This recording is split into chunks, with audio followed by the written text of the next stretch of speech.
Барлықтарыңызға қайырлы күн қыздар. Бүгін сіздермен бірге шоколадный пирог дайындайтын боламыз.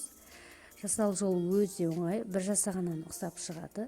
Видеоны көреден алдын каналыма подписаться етуді ұмытпаңыздар.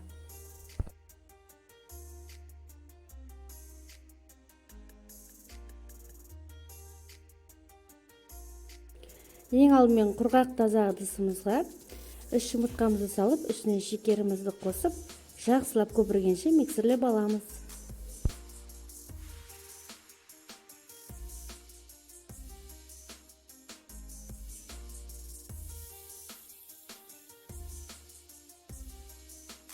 Көпіртіп миксерлеп алған соң, оның үстіне айранымызды құямыз.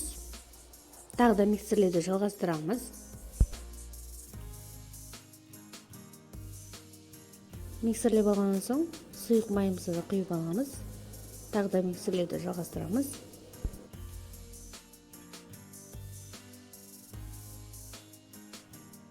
Енді құрғақ массаларымызды дайындап аламыз. Ол үшін електен түзген ұнымыздың үстіне разрыхитель, сода және де какао салып, жақсылап араластырып аламыз.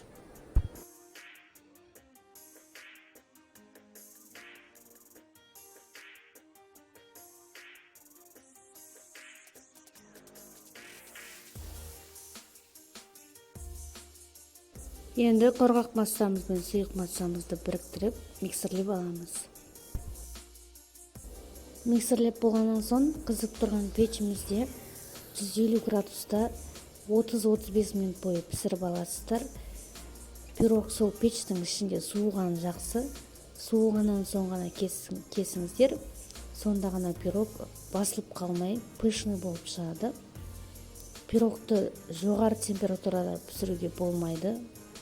Бірден пісіп кетіп, ортасы түсіп қалуы мүмкін пирогтың. Сол үшін асықпай төмен температура пісірген жақсы.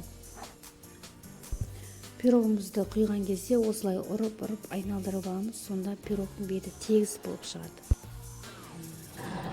Міне қыздар, біздің пирогымыз осылай болып пісіп шықты. Егер видео ұнаған болса, лайк басып, комментарий қалдырып, каналыма подписаться етуді ұмытпаңыздар. Барлықтарыңызға жасап көруге кеңес беремін. 100% ұқсап шығатын пирог. Барлықтарыңызға ас болсын.